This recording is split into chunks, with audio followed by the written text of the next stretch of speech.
Ang pamamanaag ng araw sa Isla Amihan ay isang uri ng mahika.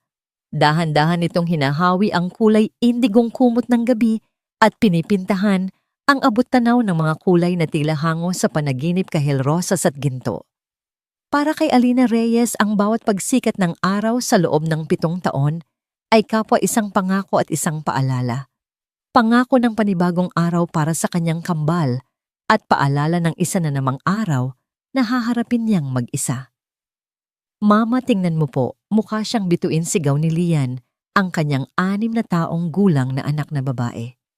Itinuro nito ang isang maliit na kabibeng may 5 tulis na nahukay nito mula sa basang buhangin. Ang buhok nitong kasing itim ng hating gabi ay sinasayaw ng banayad na hanging amihan at ang mga mata nitong berde na namana nito mula sa isang nakaraang hindi na nila binabalikan ay nagniningning sa tuwa. Ang ganda nga anak, sagot ni Alina, isang matamis na ngiti ang sumilay sa kanyang mga labi. Lumuhod siya para pagmasdan ang hawak ng anak. Isang sea star, itago mo yan, pwede nating gawing hikaw. Ako naman po, Mama. Nakakita ako ng tahanan ng alimango o masiglang sabad ni Kai, ang kakambal ni Lian.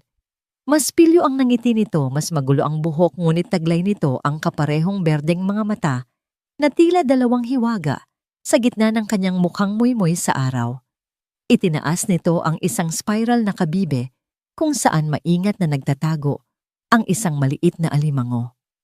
Napakagaling mo talagang maghanap, kay puri ni Alina. Pero ibalik mo na siya sa dagat. Hayaan nating hanapin niya ang kanyang pamilya. Walang tanong na sinunod ito ni Kai. Maingat niyang ibinaba ang kabibe sa gilid ng tubig at pinanood itong tangay ng maliit na alon. Ang eksenang iyon, ang walang malay na kabutihan ng kanyang mga anak, ay nagdulot ng pamilyar na kirot sa dibdib ni Alina. Pamilya. Isang salitang simple para sa iba, ngunit para sa kanila ay isang komplikadong himig na hindi buo. Ang kanilang umaga ay palaging nagsisimula ng ganito.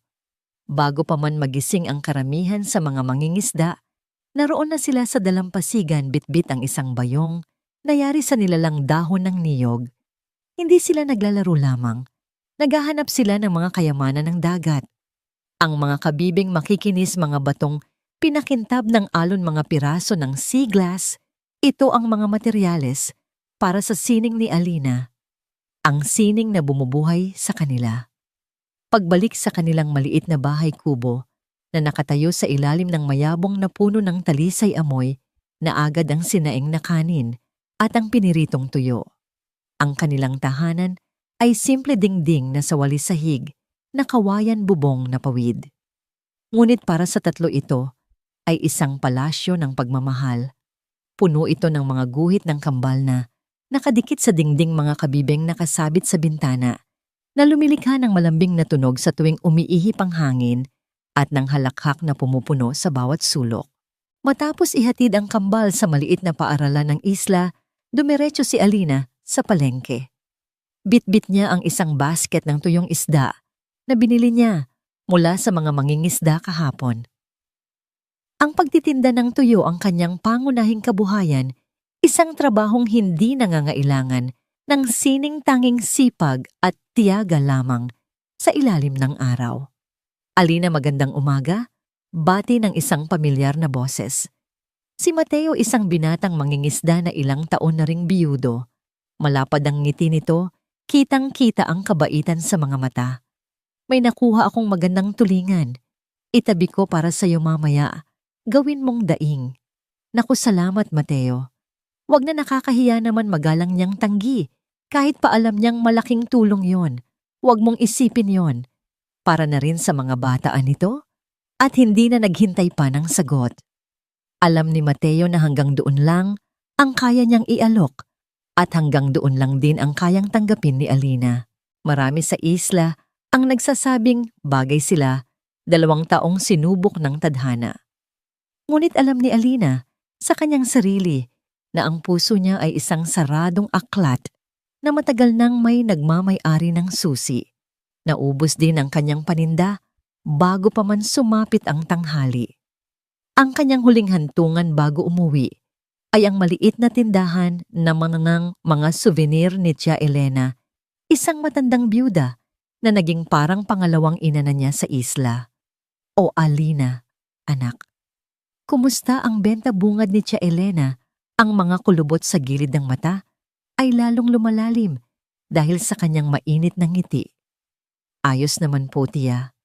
Naubos din po lahat, sagot ni Alina habang maingat na inilalabas mula sa kanyang supot ang mga bagong likha, isang pares ng hikaw na gawa sa maliliit na sea star na nakita ni Lian at isang kwintas na may pendant na isang pambihirang kabibe na kulay lila. Napakaganda bulong ni Tia Elena. Hinahaplos ang kwintas na para bang isang hiyas. May mga kamay ka ng isang anghel, Alina. Ang bawat gawa mo ay may kwento, may kaluluwa. Itinabi ni Tia Elena ang mga alahas sa isang estanteng salamin katabi ng iba pang mga gawa ni Alina. May isang turista kahapon na taga Maynila. Halos mamakyaw ng mga gawa mo. Sabi niya, kahit daw sa mamahaling mall, wala siyang makitang ganito ka-espesyal. Isang munting namangiti lamang ang isinukli ni Alina, ngunit sa loob niya may kung anong nag-uumapaw na pasasalamat. Ang kanyang sining ay higit pa sa kabuhayan. Ito ang kanyang paraan upang ipaalala sa sarili na sa gitna ng lahat ng hirap at pagiging praktikal, mayroon pa ring espasyo para sa ganda. Ito ang pamana sa kanya ng kanyang ina. Mukha kang pagod, anak, po na ni Tia Elena. Ang boses ay puno ng pag-aalala. Hindi ka ba napapagod na mag-isa? Umiling si Alina, kahit ang totoo ay pagod na ang kanyang kaluluwa. Kasama ko naman po ang kambal, Tia. Hindi po ako nag-iisa. Ngunit sa pagitan ng kanilang mga salita, may isang katotohanang hindi nila kailangang bigkasin. Ang pag-iisa ni Alina ay hindi tungkol sa kawalan ng kasama, kundi sa isang puwang sa kanyang puso na walang sino man ang makakapuno. Isang anino ng isang pag-ibig na kahit 7 taon na ang lumipas, ay naroon pa rin malinaw buhay at masakit. Nang gabing iyon, matapos niyang basahan ng kwento sina Kai at Lian, at pagkatapos halikan ng kanilang mga noo hanggang sa sila'y makatulog, naupo si Alina sa may bintana. Tanaw niya ang dagat na hinahalikan ng buwan, ang mga alon na walang sawang bumabalik sa dalampasigan. Mula sa isang maliit na baul na kahoy, kinuha niya ang isang bagay na matagal na niyang itinatago. Isang kwintas, hindi gawa sa kabibe, kundi sa pilak. May pendant itong hugisaraw at sa likod nito ay may nakaukit na 2 letra A at L. Hinaplos niya ang malamig na metal at kasabay ng paghaplos na yon ay ang pagdaloy ng mga alaala. Isang tawa na umalingaw-ngaw sa hangin, isang pares ng berdeng mga mata na puno ng pagsinta, isang pangakong binitiwan sa ilalim ng parehong buwan. Napabuntong hininga siya, isang tunog na kinain ng gabi. Ang kapayapaan sa isla ay isang biyaya, ngunit minsan ang katahimikan ay may sariling tinig. At sa gabing ito, ang ibinubulong nito sa kanya ay ang pangalan ng isang lalaking pilit na niyang winawaglit sa isipan, ngunit patuloy na tinitibok ng kanyang puso. Lorenzo. Libo-libong milya ang layo mula sa Isla Amihan, sa isang mundo na gawa sa salamin bakal at walang hanggang ambisyon, nakatayo si Lorenzo Rende Alva sa harap ng isang malawak na bintana.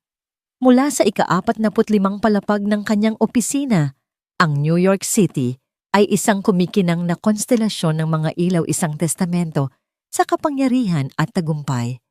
Ang hangin sa loob ng silid ay malamig at kontrolado, malayo sa maalat na simoy ng dagat na hindi niya namamalayang hinahanap-hanap ng kanyang kaluluwa. Sa kanyang likuran, sa ibabaw ng isang malaking mesa na gawa sa mahogany, nakakalat ang mga blueprints para sa pinakabago nilang proyekto, isang marangyang high-rise condominium na muling magbabago sa skyline ng lungsod. Siya ang nangungunang arkitekto ng De Alva Corporation, isang pangalang kasing tayog ng mga gusaling kanilang itinatayo. Matagumpay siya, hinahangaan. Ngunit sa kabila ng lahat, may isang pakiramdam ng pagkawalang saysay na gumagapang sa kanyang mga ugat. Isang aninong hindi kayang tabunan ng nagniningning na mga ilaw ng syudad. Brilliant Ren. Simply brilliant papuri ni Mr. Ishikawa ang kanilang Japanese client habang masusing pinag-aaralan ang mga plano. Your vision. It's not just about building, it's about creating a soul. Isang pilit na ngiti ang isinukli ni Ren. Thank you, Mr. Ishikawa. My team and I are committed to delivering excellence. Kaluluwa. Isang salitang tila dayuhan sa kanya. Paano siya makakalikha ng kaluluwa para sa isang gusali kung ang sarili niyang kaluluwa ay parang may kulang na piraso? Natapos ang pulong. Nagkamayan sila nagpalitan ng mga papuri. Ngunit nang mag-isa na lamang si Ren sa kanyang opisina, ang maskara ng profesionalismo ay dahan-dahang nalaglag. Isinandal niya ang ulo sa malamig na salamin ng bintana at ipinikit ang mga mata. At doon sa dilim ng kanyang isipan, muli siyang dinalaw ng mga pira-pirasong imahe. Isang bahay, hindi gawa sa bakal at semento, kundi sa kahoy at pawid. Nakatayo ito sa gilid ng isang dalampasigan na may buhangin kasing puti ng asukal. Naririnig niya ang lagaslas ng mga alon, nararamdaman ang init ng araw sa kanyang balat. At may isang babae. Malabo ang mukha nito, ngunit malinaw ang kanyang tawa, isang musikang matagal nang hindi naririnig ng kanyang mga tainga. At ang kanyang mga mata? Kulay berde tulad ng sa kanya. Sino katanong niya sa anino sa kanyang isipan? Ngunit gaya ng dati, walang sagot. 7 taon na ang lumipas mula sa aksidenteng halos kumitil sa kanyang buhay. Isang kotse, isang madulas na kalsada sa gilid ng isang bangin. Iyon ang sinabi sa kanya ng kanyang mga magulang. Nagising siya sa isang ospital sa Amerika. Ang kanyang isipan ay isang blankong papel. Amnesia, sabi ng mga doktor. Piling mga alaala lang ang nawala. Ngunit ang mga piling alaalang yon ang tila pinakamahalaga sa lahat. Sabi ng kanyang pamilya, bumalik siya noon sa Pilipinas para sa isang maikling bakasyon. Mag-isa. Walang kasama. Sila ang nag-alaga sa kanya. Sila ang tumulong sa kanyang muling buuin ang kanyang sarili. Ngunit sa proseso ng pagbuo, parang may mga bahagi siyang permanenteng nawala. Biglang tumunog ang kanyang telepono, pinutol nito ang daloy ng kanyang mga malalim na iniisip. Nakita niya ang pangalan sa screen, Aris Villanueva, ang kanyang pinagkakatiwalaang assistant na kasalukuyang nasa Pilipinas para sa paunang pagsisiyasat sa isang posibleng resort project. Bahagya siyang napakunot noo, gabi na sa Pilipinas. Sinagot niya ito, ang boses ay formal at bahagyang pagod. Aris, Sir Lorenzo, magandang gabi po. Pasensya na sa abalabungad ni Aris, may pambihirang pag-aalinlangan sa kanyang boses. It's fine. May problema ba sa site survey? Wala naman po, sir. Maayos po ang lahat. Actually, sir, alam ko pong hindi ito konektado sa proyekto, pero mayroon po akong nakitang kakaiba. Natuwid ng upo si Ren, ang interes ay biglang napukaw. Kakaiba? Paano nasa isla? Amihan po ako, sir. Isa sa mga islang tinitingnan natin. May napuntahan po akong maliit na souvenir shop kanina habang nagpapalipas ng oras at may nakita akong kwintas na gawa sa Kabibe. Sir, ang disenyo. Pamilyar po. Nagpadala si Aris ng isang litrato sa kanyang telepono. Binuksan ito ni Ren. Sa unang tingin, isa lamang itong simpleng alahas. Isang kwintas na gawa sa maliliit na puting kabibe na tila mga butil ng bigas, ngunit sa gitna ay may isang pendant. Isang perpektong spiral na kabibe na napapalibutan ng maliliit na piraso ng sea glass na kulay turkesa, bumubuo ng isang disenyong tila simbolo ng araw at alon na magkayakap. Hindi iyon isang ordinaryong disenyo. Biglang nanikip ang dibdib ni Ren. Pakiramdam niya ay huminto ang pag-ikot ng mundo.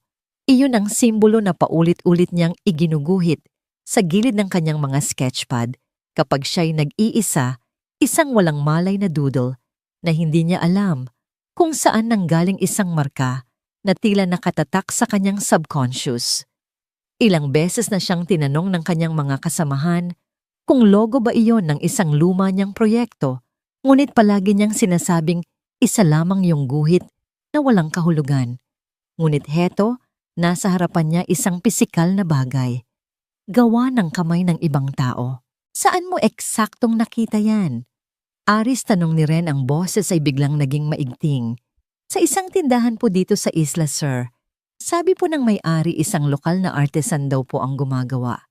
Hindi na po niya binanggit ang pangalan, pero kilala raw po sa isla sa paggawa ng magagandang alahas mula sa mga kabibe. Isang artesano sa isang maliit na islang, hindi niya maalala kung napuntahan na niya. Ngunit ang koneksyon ay hindi maipagkakaila. Para siyang nakaramdam ng isang kuryenteng dumaloy mula sa litrato hanggang sa kaibuturan ng kanyang pagkatao. Tila isang dormanteng kwerdas sa loob niya ang biglang kinalabit. Bilin mo yan, Aris, utos niya.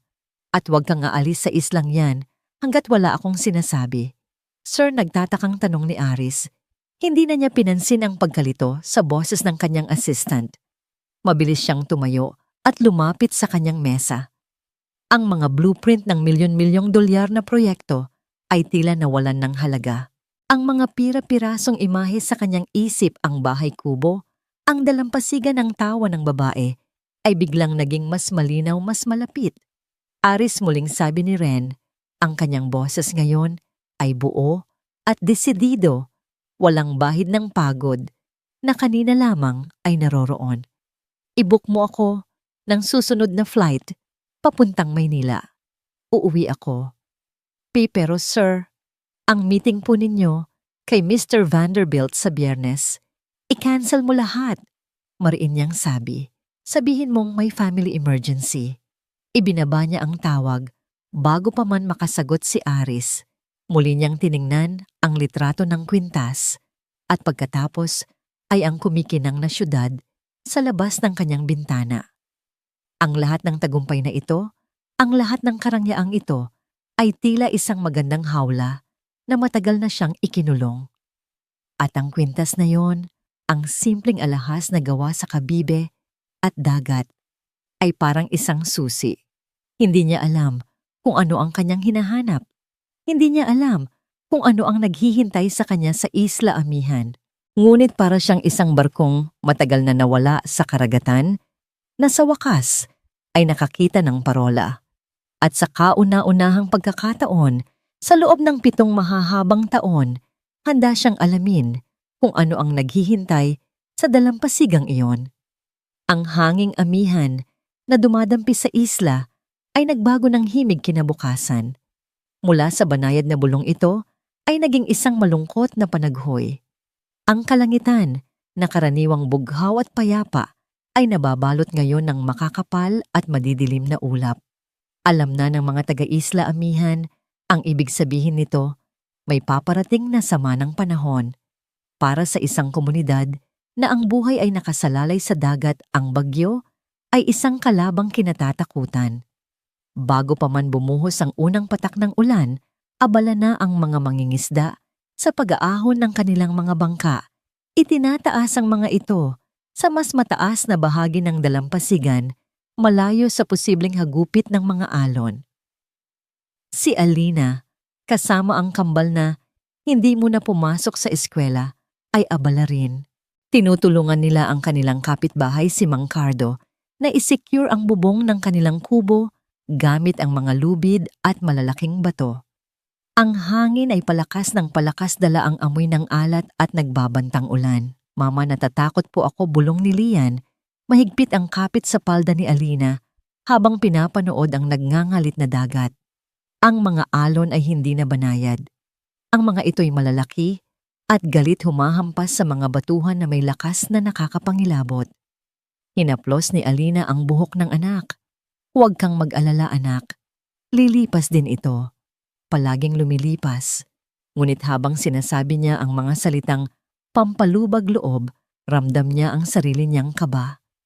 Ang kanilang bahay, bagamat matibay sa kanilang paningin, ay maliit at marupok laban sa puwersa ng kalikasan.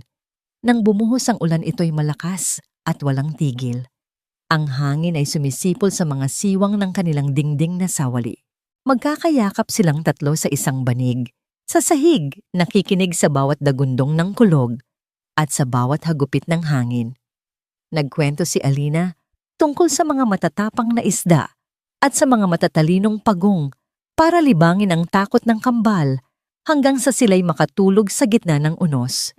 Kinabukasan ng bagyo ay lumipas na, ngunit nag-iwan ito ng mga bakas ng pinsala.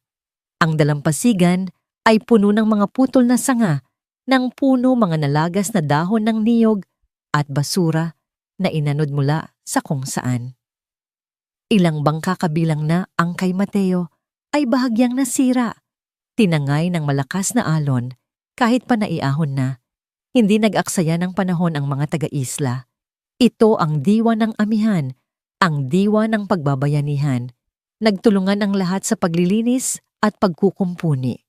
Si Alina, bagamat wala ring gaanong maibibigay, ay nagluto ng isang malaking kaldero ng lugaw at ipinamahagi ito sa mga pamilyang pinakaapektado.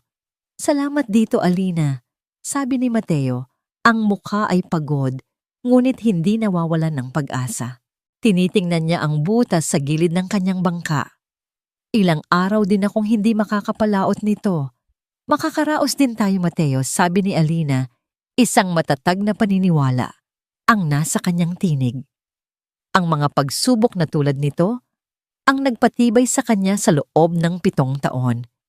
Natutunan niyang ang pag-asa ay hindi isang bagay na hinihintay. Ito ay isang bagay na nililikha. At ang pag-asa ay dumating sa hindi inaasahang paraan. Makalipas ang 2 araw habang naglalakad siya, papunta sa tindahan ni Tia Elena, isang tricycle ang huminto sa kanyang tabi. Bumaba mula rito ang isang babaeng nakasuot ng uniforme, may dalang folder. "Magandang hapon po. Kayo po ba si Alina Reyes?" tanong ng babae, isang profesional na ngiti ang nasa labi. "Ako nga po," nagtatakang sagot ni Alina. "Ako po si Carmela mula sa Amihan Cove Resort. Ito po yung bagong resort na itinatayo sa kabilang dulo ng isla." Tumango si Alina.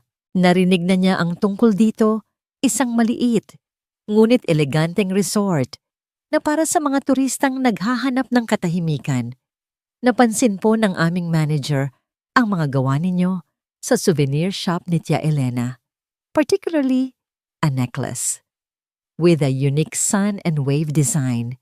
He was very impressed," paliwanag ni Carmela.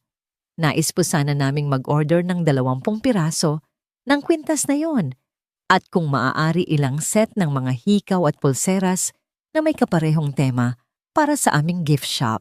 Ito po ang purchase order." Nanginginig ang mga kamay na tinanggap ni Alina ang papel. Tinitigan niya ang mga numero, ang pangalan ng resort, ang pirma sa ibaba. Hindi siya makapaniwala. Ito ang pinakamalaking order na natanggap niya kailanman. Higit pa sa sapat para sa kanilang gastusin sa loob ng ilang buwan at marahil sapat na para masimulan ang maliit na ipon para sa pag-aaral ng kambal. Sige po. Tatanggapin ko po, halos pabulong niyang sabi, pinipigilan ang pangingilid ng luha sa kanyang mga mata. "Excellent! Magbibigay po kami ng 50% down payment para makabili kayo ng mga materyales," sabi ni Carmela at iniabot sa kanya ang isang sobre. Nang makaalis ang babae, na paupo si Alina sa isang bangkong kawayan sa gilid ng daan. Binuksan niya ang sobre. Ang laman yon ay hindi lang pera. Ito ay patunay. Patunay na ang kanyang talento, ang kanyang sining, ang pamana ng kanyang ina ay may halaga. Sa isang iglap, hindi na lang siya isang nag-iisang ina na nagbebenta ng tuyo para mabuhay. Siya ay isang artista, isang manlilikha. Ang balitang iyon ay nagbigay sa kanya ng panibagong lakas. Sa mga sumunod na araw, ang kanyang mga gabi ay hindi na lamang para sa pagmumuni-muni sa ilalim ng buwan. Ang mga ito'y naging oras ng paglikha. Sa tulong ng liwanag mula sa isang lamparang digas, masusi niyang pinipili ang bawat kabibe, bawat piraso ng seaglass. Ang kanyang mga kamay ay mabilis at sanay. Ang bawat buhol na kanyang ginagawa, ang bawat pagdudugtong, ay tila isang dasal ng pasasalamat. Habang gumagawa ang kanyang isip ay napupuno ng mga pangarap, isang maliit na pwesto sa palengke na para lamang sa kanyang mga likha. Sapat na pera para mabilhan ng bagong sapatos at aklat sina Kai at Lian. Marahil isang araw, isang mas matibay na bahay na hindi yayanigin ng bawat bagyo. Ang mga pangarap na ito ay simple, ngunit para sa kanya ang mga ito ay kasing lawak ng karagatan. Ito ay mga pangarap na siya mismo ang bubuuin gamit ang sarili niyang mga kamay.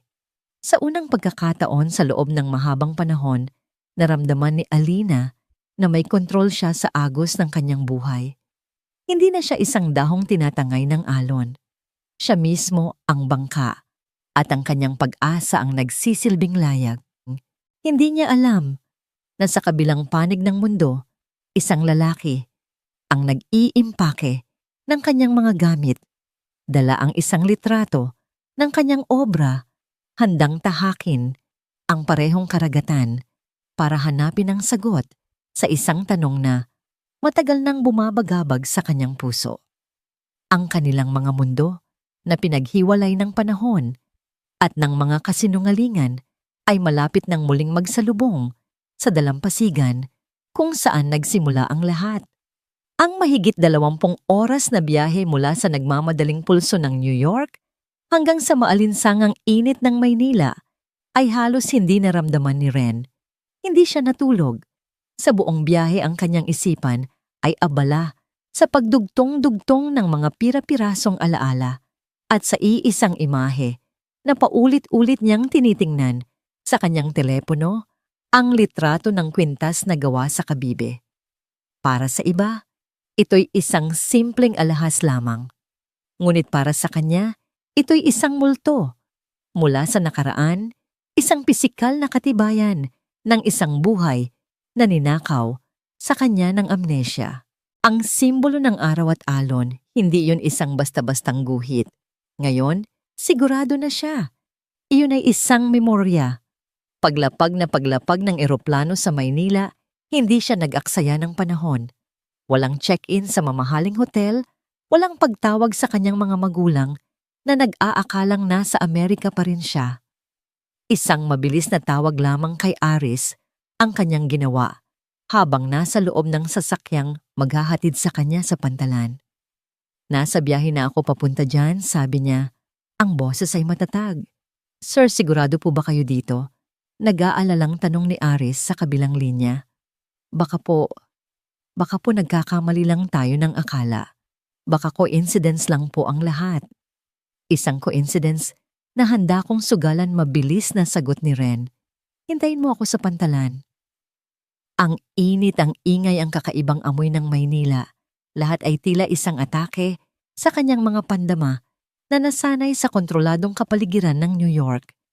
Ngunit sa halip na mairita, nakaramdam siya ng kakaibang sigla. Pakiramdam niya ay nabubuhay siya, hindi lamang umiiral. Samantala sa Isla Amihan ang hapon ay payapa.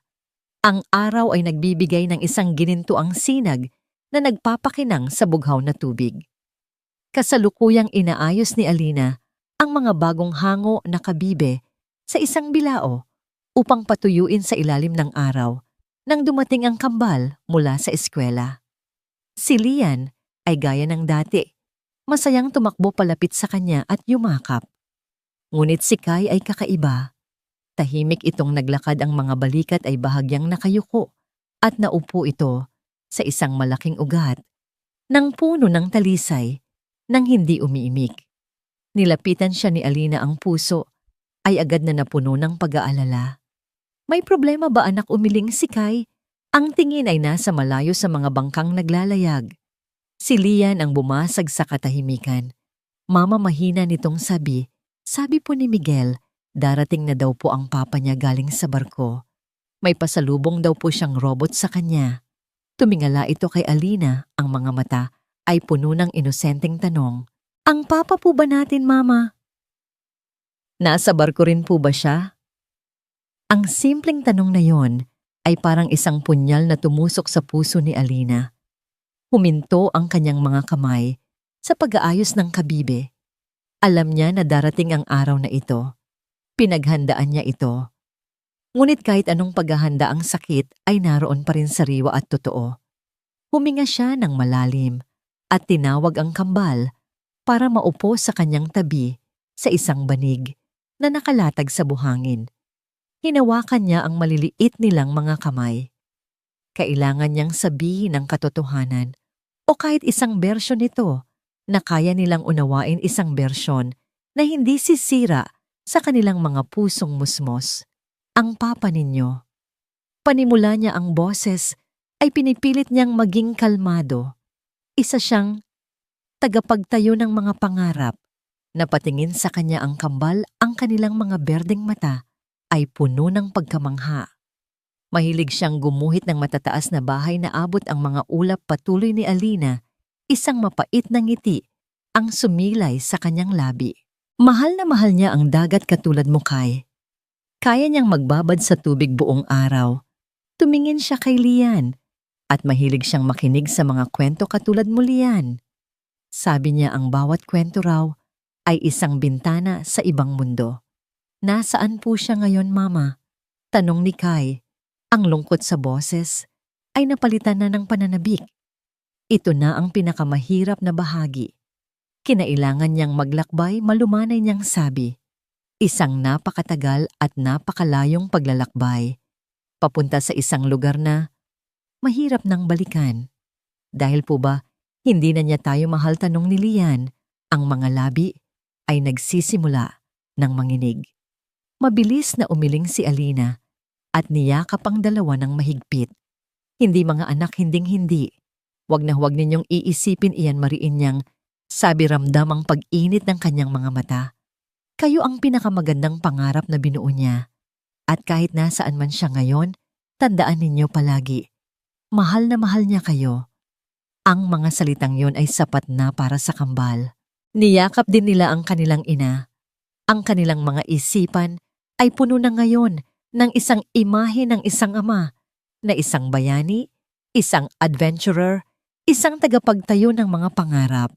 Ngunit para kay Alina ang bawat salita ay isang maliit na kasinungalingan na nag-iwan ng malalim na sugat sa kanyang puso. Sa parehong sandaling iyon, ang sinasakyan ni Ren na pampasaherong bangka ay papalapit na sa Isla Amihan. Mula sa malayo natatanaw na niya ang kabuuan ng Isla Luntian at tila hindi pa gaanong nagagalaw ng sibilisasyon. Habang papalapit sila, isang pamilyar na pakiramdam ang bumalot sa kanya. Isang deja vu. Ang hugis ng baybayin ng hilera, ng mga puno ng niyog, ang maliliit na bahay kubo na nakakalat sa gilid ng dagat. Para siyang umuuwi sa isang lugar na hindi niya matanda ang nilisan. Nang dumaong ang bangka sa maliit na pantalan, si Ren ang isa sa mga unang bumaba. Sinalubong siya ni Aris na halatang hindi mapakali. Sir, narito na po kayo, sabi nito. Ngunit ang tingin ni Ren ay hindi nasa kanya. Ang kanyang mga mata ay naglilibot, sinusuri ang bawat mukha, bawat sulok na para bang may isang bagay o isang tao siyang hinahanap. Kinuha niya mula kay Aris ang kwintas na binili nito. Hinawakan niya ito, malamig, makinis at totoo. Sa di kalayuan sa kanilang bahay kubo, abala na ang kambal sa pagguhit. Gumuguhit sila ng isang pamilya sa dalampasigan, isang ina at dalawang maliliit na bata. At sa tabi nila, isang mataas na lalaki na may berdeng mga mata na kangiti habang hawak ang kanilang mga kamay. Pinagmamasdan sila ni Alina, isang malungkot, ngunit mapayapang ngiti ang nasa kanyang mga labi. Panatag na kahit papaano, nabigyan niya ng kapayapaan ang mga tanong sa isipan ng kanyang mga anak. Hindi niya alam na ang alon na matagal na nilang hinihintay ay ilang sandali na lamang at hahampas na sa kanilang dalampasigan. Maalinsangan ng hapon sa pantalan ng Isla Amihan. Ang amoy ng alat isda at diesel mula sa mga bangka ay magkahalong humahalimuyak sa hangin. Abala ang mga tao sa kanilang gawain. May mga nagbubuhat ng mga huling isda, mga batang naghahabulan sa tabi ng daungan, mga nagtitinda ng palamig na sumisigaw para makuha ang atensyon ng mga bagong dating. Para kay Alina, isa lamang itong ordinaryong hapon, isa sa libu-libong hapon na kanyang naranasan sa islang ito na nagsilbing kanyang kanlungan. Kakahatid niya lang sa kambal kay Mateo. Nagyaya ang mangingisda na isama ang mga bata sa isang maikling pangingisda malapit sa pampang kung saan kalmado ang tubig. 1 oras lang naman daw para maranasan ng mga bata ang tuwa ng paghila ng lambat. Pumayag si Alina. Alam niyang sabik na sabik ang mga anak, lalo na si Kai, na tila may dugong mangingisda na nananalaytay sa mga ugat. Habang naghihintay, naupo siya sa isang mahabang bangkong kahoy, pinapanood ang pagdaong ng pampasaherong bangka mula sa mainland. Isang pangkaraniwang tanawin na hindi niya gaanong pinapansin. Ngunit may kakaiba sa hapong ito. Isang hindi maipaliwanag na kaba ang biglang gumapang sa kanyang dibdib. Isang pakiramdam na tila may magbabago na ang payapang agos ng kanyang buhay ay malapit ng gambalain. Isa-isang bumaba ang mga pasahero. Mga lokal na umuwi, galing sa pamamalengke ilang turista na may dalang malalaking backpack at pagkatapos isang lalaki. Sa una ang napansin lang ni Alina ay ang tindig nito.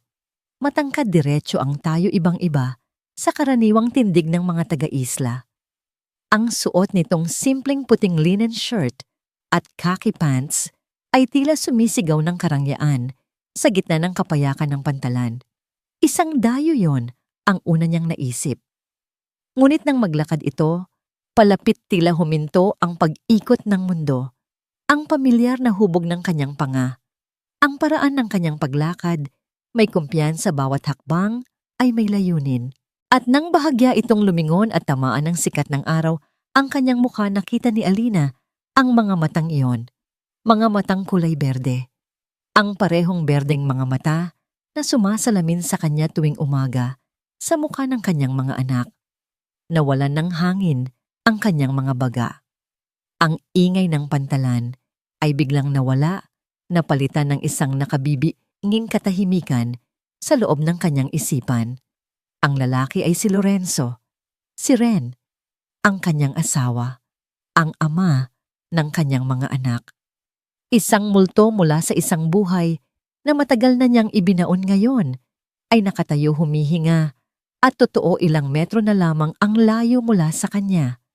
Gusto niyang tumakbo, gusto niyang magtago, gusto niyang hilahin ang kambal at maglayag papunta sa pinakamalayong isla kung saan hindi na sila matatagpuan. Para siyang napako sa kanyang kinauupuan ng kanyang mga kamay, ay nanlalamig ang kanyang puso, ay dumadagundong na tila gustong kumawala sa kanyang dibdib. Ang lahat ng pader na itinayo niya sa loob ng 7 taon para protektahan ang kanyang puso at ang kanyang mga anak ay gumuho sa isang iglap. Naglibot ang mga mata ni Ren, tila may hinahanap. Naroon ang pag-asa, ang pananabik at ang takot sa posibleng pagkabigo.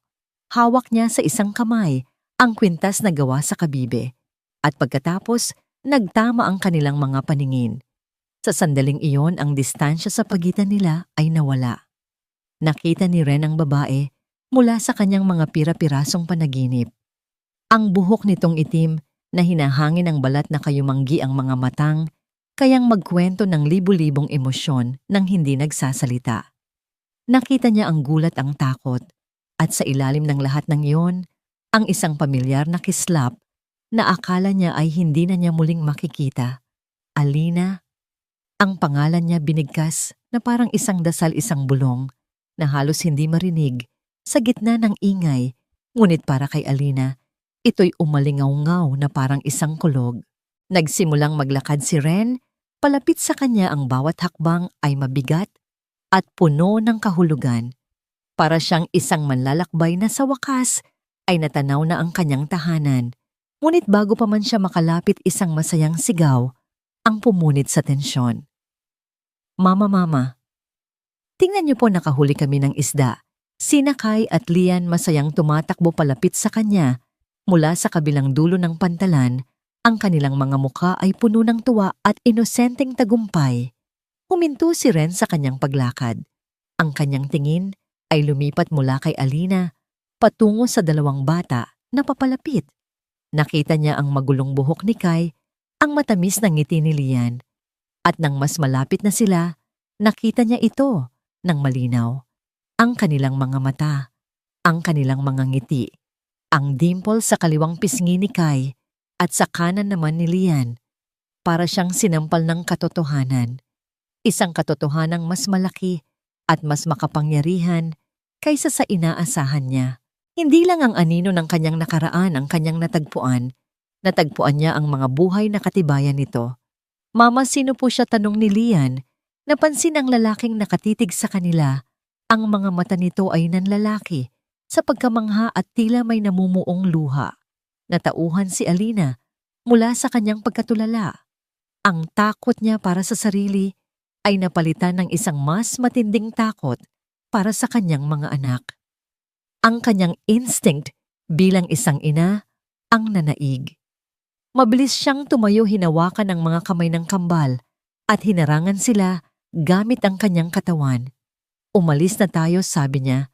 Sa mga anak ang boses ay nanginginig, ngunit pilit na pinatatatag. Pero mama, sino po, Halina, pagputol ni Alina at nagsimula na siyang hilahin ang mga anak palayo-palayo sa lalaking nakatayo roon na ngayon. Ay para ng isang estatwa, ang muka ay nagpapakita ng isang komplikadong halo ng saya, sakit at lubos na pagkalito. Alina, sandali, tawag ni Ren sa wakas, ay muling nakakilos. Mag-usap tayo, pakiusap. Ngunit hindi lumingon si Alina. Patuloy siya sa mabilis na paglakad, halos kaladkarin na ang naguguluhang kambal. Ang bawat sigaw ni Ren ng kanyang pangalan ay parang mga hagupit sa kanyang likod. Ang mahalaga lang sa kanya, sa sandaling iyon ay makalayo. Makalayo bago pa man muling mabuksan ang isang pinto na matagal na niyang isinara at ikinandado. Naiwan si Ren sa gitna ng pantalan. Ang mga tao ay nagpapatuloy sa kanilang mga gawain, walang kamalay-malay sa mundong biglang bumaliktad. Tiningnan niya ang kwintas sa kanyang kamay at pagkatapos ay ang papalayong anyo ng babaeng mahal niya kasama ang dalawang batang hindi niya alam na umiiral pala mga batang may taglay ng kanyang mga mata, kanyang dugo. Ang alon ay dumating na, at ito'y hindi isang banayad na hampas, kundi isang tsunami ng mga emosyon na handa nang baguhin ang lahat. Ang pagtakbo ni Alina palayo sa pantalan ay hindi lamang isang pisikal na pagkilos. Ito ay isang desperadong pagtakas mula sa isang nakaraang buong. Akala niya ay nailibing na niya sa ilalim ng buhangin ng Isla Amihan. Hawak niya ng mahigpit ang mga kamay ni Kai at Lian. Ang bilis ng kanyang paglakad ay halos maging takbo.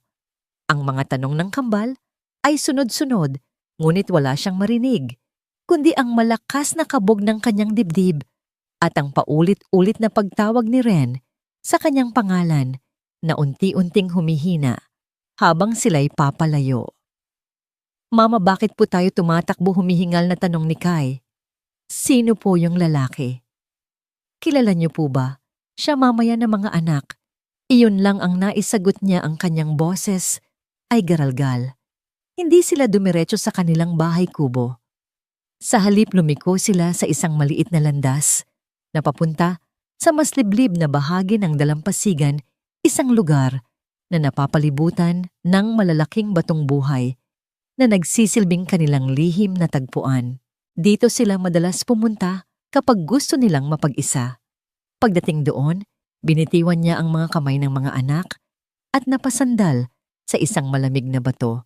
Hinahabol ang kanyang hininga na hindi lang dahil sa pagod, kundi dahil sa matinding takot. Napatingin siya sa kanyang mga nanginginig na kamay. 7 taon. 7 taon ng maingat na pagtatago ng pagtatayo ng mga pader sa paligid ng kanyang puso, at sa isang iglap gumuho ang lahat dahil lamang sa isang tingin. Ang mga alaala ng utos ng mga magulang ni Ren ay bumalik sa kanya na parang isang bagyo. Kung talagang mahal mo siya, lalayo ka. Isa ka lang kamalasan sa buhay niya. Ang mga salitang yon na minsan niyang pinaniwalaan ang siyang nagtulak sa kanya palayo noon. Ang mga salitang yon ang dahilan kung bakit siya narito ngayon. At ang takot na baka tama sila na ang pagbabalik niya sa buhay ni Ren ay magdudulot lamang ng kapahamakan ay muling bumabalot sa kanya. "Mama, umiiyak po ba kayo?" tanong ni Lian. Lumapit ito at niyakap ang kanyang binti. Doon lang napansin ni Alina ang mga luhang dumadaloy sa kanyang mga pisngi. Mabilis niya itong pinunasan. "Hindi anak, napuwing lang si Mama." Isang kasinungalingang kailangan niyang paniwalaan para sa kanila. Samantala, sa pantalan na iwang tulala si Ren. Si Aris, na nasaksihan ng lahat, ay maingat na lumapit. "Sir, ayos lang po ba kayo?" Hindi sumagot si Ren. Ang kanyang mga mata ay nakatuon pa rin sa direksyon kung saan nawala si Alina at ang kambal. Ang utak niya ay nagpoproseso pa rin ng isang katotohanang napakalaki para lubusang maunawaan. Mga anak. May mga anak sila, 2. At ang mga ito'y lumaki nang wala siya.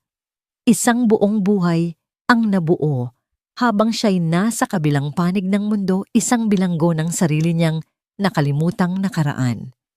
Isang halo ng matinding saya at napakatinding sakit ang sabay niyang naramdaman. Saya dahil ang babaeng pinakamamahal niya ay buhay at narito. At hindi lang yon, binigyan pa siya nito ng mga anak. Ngunit sakit dahil sa 7 taong ninakaw sa kanila. 7 taon ng mga unang hakbang, mga unang salita, mga kaarawan, mga yakap, bago matulog lahat ng yon ay nawala sa kanya. Aris sa wakas ay sabi niya, ang kanyang boses ay mahina, ngunit puno ng isang bagong determinasyon. Maghanap ka ng isang bahay na pwede nating rentahan. Kahit gaano kasimple, hindi ako aalis sa islang ito hanggat hindi ko siya nakakausap. Hindi na nagtanong pa si Aris. Nakita niya sa mga mata ng kanyang amo ang isang desisyong hindi na mababali.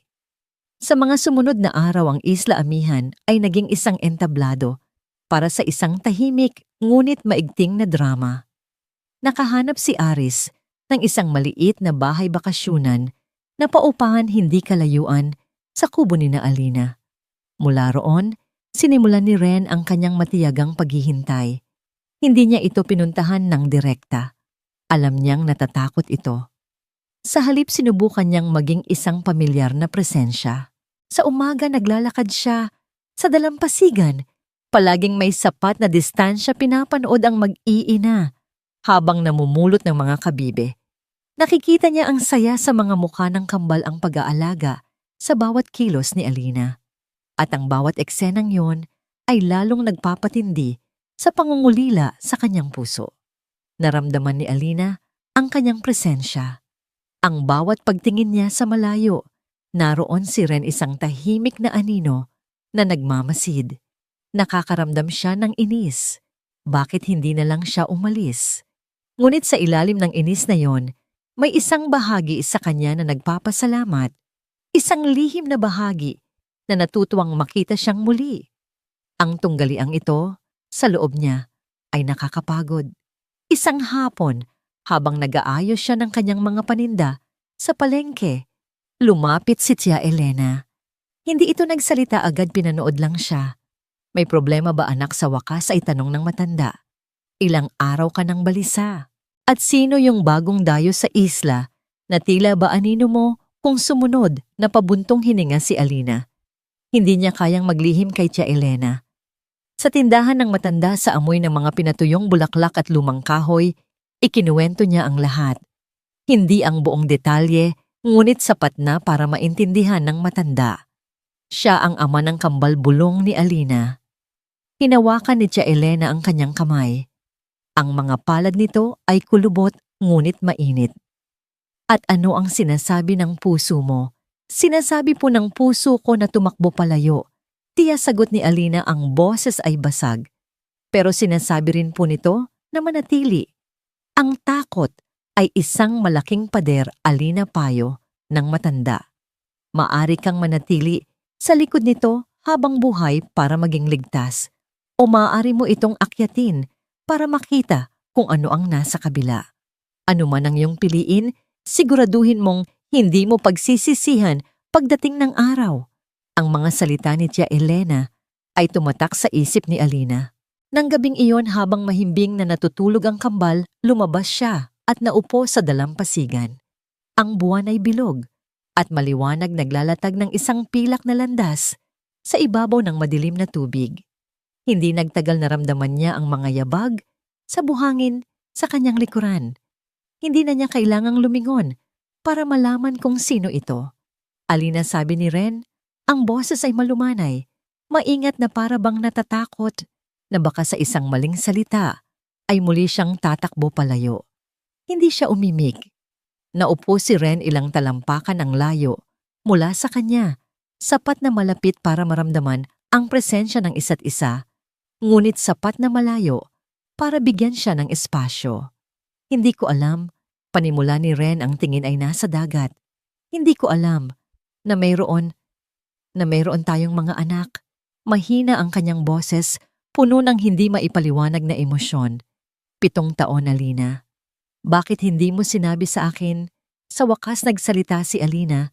Ang kanyang boses ay malamig na parang hanging amihan sa gabi. Dahil kailangan kong umalis at kailangan nilang lumaki ng payapa. Isang buhay na malayo sa gulo. Anong gulo, tanong ni Ren, lumingon ito sa kanya at sa liwanag ng buwan nakita ni Alina ang sakit at pagkalito sa kanyang mga mata. Alina, wala akong maalala. Ang tanging alam ko lang ay nagising ako sa isang ospital at sinabi nilang iniwan mo ako. Ang mga salitang iyon ay tumama kay Alina ng mas malakas kaysa sa inaasahan niya. Wala siyang maalala. Ang lahat ng sakit, ang lahat ng sakripisyo ay nangyari habang ang isip niya ay blanko. Tumayo siya, hindi na niya kaya. Masyadong masakit, masyadong komplikado. Huwag mo na kaming guluhin, Lorenzo, sabi niya gamit ang buo niyang pangalan na parang isang sandata. Masaya na kami rito. Payapa na ang buhay namin. Bumalik ka na sa kung saan ka man nanggaling. Bawat salita ay isang kasinungalingan, ngunit kailangan niyang bigkasin ang mga ito. Kailangan niyang itayo muli ang mga pader na nagsimula ng gumuho. Tumalikod siya para umalis, ngunit sa pagkakataong ito, hindi na siya hinayaan ni Ren. Ang mga salita ni Alina ay tumarak sa hangin na parang yelo, ngunit ang mga mata ni Ren ay nag-aalab sa isang damdaming hindi na kayang patayin ng takot. Hindi siya umalis. Sa halip humakbang siya palapit, sinira ang espasyong naghihiwalay sa kanila. Hindi mariin niyang sabi, ang boses ay nanginginig, ngunit puno ng kapangyarihan. Hindi na ako aalis. Hindi mo na ako kayang itaboy, Alina. Hindi ngayon na alam ko na. Huminto siya, ang kanyang tingin ay lumipat sa direksyon ng kanilang kubo, kung saan mahimbing na natutulog ang kambal. Hindi ngayon na nakilala ko na sila. Ang kanyang determinasyon ay parang isang pader na hindi kayang tibagin ni Alina. Nakita niya sa mga mata nito ang 7 taon ng pangungulila na hindi nito namamalayan, at ngayon, ang lahat ng iyon ay humihingi ng katarungan. Huwag para sa akin. Alina, pagpapatuloy ni Ren ang kanyang boses, ay lumambot, naging isang pakiusap. Gawin mo para sa kanila, kahit isang pagkakataon lang. Hayaan mo akong makilala sila. Hayaan mo silang makilala ako. Karapatan nila iyon. Karapatan natin iyon. Ang pagbanggit sa mga anak nila ang siyang tuluyang nagpabagsak sa mga depensa ni Alina. Ang pagiging ina niya ay palaging mas matimbang kaysa sa kanyang sariling sakit. Paano niya ipagkakait sa kanyang mga anak ang isang bagay na alam niyang sa kaibuturan ng kanilang mga puso ay kanilang inaasam? Napabuntong hininga siya, isang tunog ng pagsuko. Isang hapon, mahina niyang sabi, hindi makatingin ng diretso sa kanya. Bukas ng hapon. Isang hapon lang, Lorenzo. Pagkatapos, kailangan mo nang umalis. Ang kondisyong yon ay tila isang lason, ngunit para kay Ren ito ay isang biyaya. Tumango siya, ang pasasalamat ay malinaw. na nakikita sa kanyang mukha. Salamat, Alina. Salamat. Kinabukasan ng araw ay sumikat na may dalang kakaibang pag-asa. Kahit pa may mabigat na pag-aalinlangan, inihanda ni Alina ang kambal. Sinabi niyang may bisita silang darating, isang kaibigan mula sa malayo na gustong makipaglaro sa kanila. Ang pananabik sa mga mukha ni Kai at Lian ay hindi maikakaila. Nang dumating si Ren sa kanilang dalampasigan, ang puso niya ay parang sasabog. Dala niya ang isang maliit na bag na may lamang mga prutas at ilang laruang gawa sa kahoy na nabili niya sa bayan. Si Alina ay nanatili sa ilalim ng puno ng talisay, isang tahimik na tagapagmasid, habang si Ren ay dahan-dahang lumuhod sa buhangin para maging kapantay ng mga bata. Hello, sabi niya. Ang kanyang boses ay bahagyang nanginginig. Ako si Ren. Ang kambal na puno ng pag-usisa ay hindi natakot. Kayo po yung lalaki sa pantalan, sabi ni Kai. Ang sabi po ni Mama, galing daw po kayo sa malayo, dagdag ni Lian. Ngumiti si Ren, isang nangiting totoo na umabot hanggang sa kanyang mga mata. At masaya akong narito na ako ngayon. Ang hapong iyon ay naging isang pira-pirasong panaginip na nagkatotoo. Nagtayo sila ng isang malaking kastilyong buhangin na pinalamutian nila ng mga kabibe at sea glass. Tinuruan ni Ren si Kai kung paano magpaigkas ng mga patag na bato sa ibabaw ng tubig at tuwang-tuwa ang bata sa bawat matagumpay na pagtalon nito. Naupo naman siya sa tabi ni Lian at nakinig sa walang katapusang mga kwento ng dalagita tungkol sa mga isdang nagsasalita at mga alimangong may mga koronang kabibe. Sa bawat tawa ng mga anak niya, kasama si Ren, nararamdaman ni Alina ang unti-unting paglambot ng kanyang puso. Pinapanood niya sila mula sa malayo, ang paraan ng paggulo ni Ren sa buhok ni Kai na kaparehong-kapareho ng ginagawa niya. Ang paraan ng pagtitig nito kay Lian habang nagkukwento na puno ng paghanga. Nakikita niya ang isang pamilya, ang pamilyang dapat ay sa kanila. Isang munting kislap ng pag-asa ang nagsimulang sumibol sa kanyang dibdib. Marahil ay may paraan pa. Marahil ay kaya nilang ayusin ang lahat. Ngunit ang pag-asa ay isang marupok na bagay. Habang papalubog na ang araw at pinipintahan ng kulay kahel ang kalangitan, isang tunog ang bumasag sa kanilang katahimikan. Isang mabilis at modernong motorboat ang papalapit sa pampang. Ang tunog ng makina nito ay dayuhan at marahas sa payapang isla. Huminto ito hindi kalayuan sa dalampasigan. Mula roton bumaba ang isang babae. Siya'y elegante, nakasuot ng puting bestida at malaking salaming pang-araw. Bawat kilos niya ay may halong karangyaan. Kasama niya ang isang batang babae na nasa edad 6 o 7 rin. Ang buhok ay kulay tsokolate at nakatali sa isang perpektong laso. Napatayo si Ren, ang mukha ay puno ng pagkabigla. Isabel, anong ginagawa niyo rito? Hindi pa man siya nakakasagot, ang batang babae ay nakawala sa pagkakahawak ng babae at masayang tumakbo papunta sa direksyon nila, diretso kay Ren. Daddy, sigaw ng bata, ang tinig ay matinis at malinaw. Ang isang salitang yon ay parang isang bombang sumabog sa gitna ng kanilang munting paraiso. Nanigas si Alina sa kanyang kinatatayuan. Ang lahat ng kulay ay tila nawala sa kanyang paningin. Si Kai at Lian ay natigilan, ng kanilang mga ngiti ay naglaho na palitan ng lubos na pagkalito. Tumingin sila mula kay Ren patungo sa batang babae at pabalik. Yumakap ang bata sa binti ni Ren.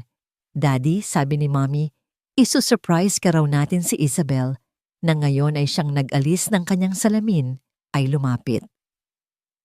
Isang pilit na ngiti ang nasa kanyang mga labi, ngunit ang kanyang mga mata ay nagpapakita ng pagkagulat nang makita niya si Alina at ang kambal. Parang hindi na makahinga si Alina. Ang kanyang mga mata ay hindi nakatingin kay Ren o sa bata. Nakapako ang mga ito sa kaliwang kamay ni Isabel. Sa daliri nito, may isang singsing, isang simple, ngunit eleganteng platinum band na kumikinang sa ilalim ng papalubog na araw. Dahan-dahan na parang sa isang masamang panaginip, ibinaling niya ang kanyang tingin sa kaliwang kamay ni Ren. Naroon din, isang kaparehong singsing, singsing pangkasal. Ang kislap ng pag-asang kanina lang ay sumisibol, ay biglang namatay na parang isang kandilang binuhusan ng nagyayelong tubig. Kasal na siya. May asawa na siya. Meron na siyang ibang pamilya. Ang lahat ng ito, ang pagpunta niya rito, ang mga pakiusap, ang hapong ito ay isang malaking kasinungalingan. Papa! Narinig niya ang basag na boses ni Kai sa kanyang tabi. Kapatid po ba namin siya? Hindi makasagot si Ren. Nakatingin siya kay Alina. Ang kanyang mukha ay puno ng panik. Desperadong gustong magpaliwanag, ngunit hindi alam kung saan magsisimula. Ngunit huli na ang lahat. Hindi na nagsalita si Alina. Hindi siya sumigaw. Hindi siya umiyak. Isang nakakakilabot na katahimikan ang bumalot sa kanya. Naglakad siya palapit sa kanyang mga anak. Ang bawat hakbang ay mabigat at mekanikal. Hinawakan niya ang kanilang mga kamay. Ang kanyang pagkakahawak ay malamig, ngunit mahigpit. Tara na, sabi niya, ang kanyang boses ay walang emosyon, patag at walang buhay. Uuwi na tayo mga anak. Alina, wait, pakiusap ni Ren, humakbang palapit. Let me explain. Hindi ito, wag, putol ni Alina. Sa wakas ay tumingin sa kanya. At sa mga mata niya nakita ni Ren hindi galit kundi isang wasak na kawalan. Wala ka nang kailangang ipaliwanag. Tinalikuran niya ito, hila ang kanyang 2 litong-lito at nasasaktang mga anak. Hindi na siya lumingon pa. Sa bawat hakbang palayo ramdam niya ang pagdurog ng bawat piraso ng kanyang puso hanggang sa wala nang natira, kundi abo. Ang pag-asa ay isang hiwa ng katotohanan at sa hapong iyon, ang katotohanan ay sumugat sa kanya ng napakalalim. Ang paglalakad ni Alina pabalik sa kanilang kubo ay isang prosesyon ng pighati. Ang mga kamay ni Kai at Lian, na kanina lang ay masayang nakikipaglaro, ay malamig at walang kibo sa loob ng kanyang palad. Walang nagsasalita sa kanila. Ang tanging maririnig lamang ay ang mahinang tunog ng kanilang mga paa sa buhangin at ang malayong alon na tila nakikidalamhati sa kanilang nasirang katahimikan. Pagdating sa bahay agad na pumasok sa kanilang silid ang kambal. Hindi sila nagtanong. Hindi sila umiyak. Naupo lamang sila sa gilid ng kanilang higaan, magkatabi at tahimik na nakatingin sa labas ng bintana.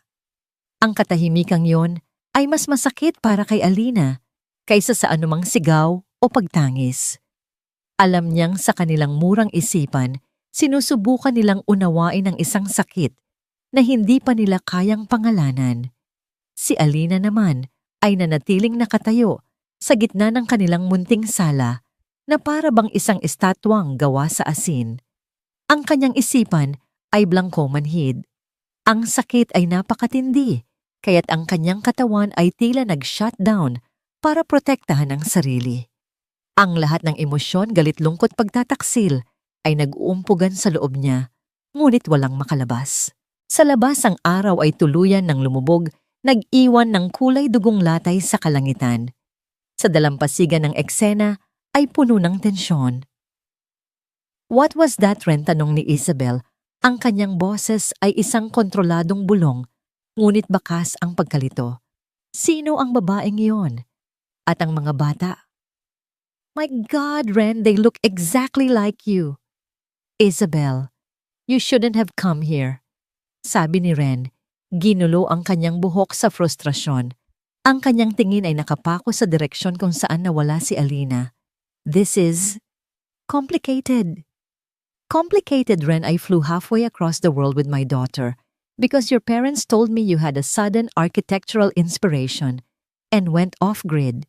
They were worried. I was worried, paliwanag ni Isabel. Ang kanyang depensa ay nagsisimulang lumabas. And now I find you here, playing happy family with... Hindi niya matapos ang sasabihin. Huminga ng malalim si Ren pilit na pinapakalma ang sarili. Alam niyang hindi kasalanan ni Isabel ang lahat ng ito. She's Alina, mahina niyang sabi. She's the woman I told you about. The one from before the accident. Nanlaki ang mga mata ni Isabel. The one you... Oh. Ang lahat ng piraso ay nagsimulang magdugtong-dugtong sa kanyang isipan. And the twins, they are your children. Hindi yun isang tanong kundi isang pahayag. Isang katotohanang kasing linaw ng papalubog na araw. Tumango si Ren. I just found them. Napatingin si Isabel sa lalaki sa kanyang harapan. Nakita niya ang desperasyon, ang sakit at ang pag-ibig sa mga mata nito. Isang pag-ibig na alam niyang hindi kailanman magiging para sa kanya. At sa sandaling iyon, ang lahat ng pagkukunwari na binuo nila sa loob ng ilang taon ay gumuho. You need to talk to her. Sabi ni Isabel, ang kanyang boses ay biglang naging seryoso. You need to fix this, Ren. Now. She won't listen to me, halos pabulong na, sabi ni Ren. She saw the rings. She saw you. She thinks. Then I'll talk to her. Matapang na sabi ni Isabel. Nagulat si Ren. What no, Isabel? This is my mess. This is our mess, Ren, pagtatama niya. A mess created by our families.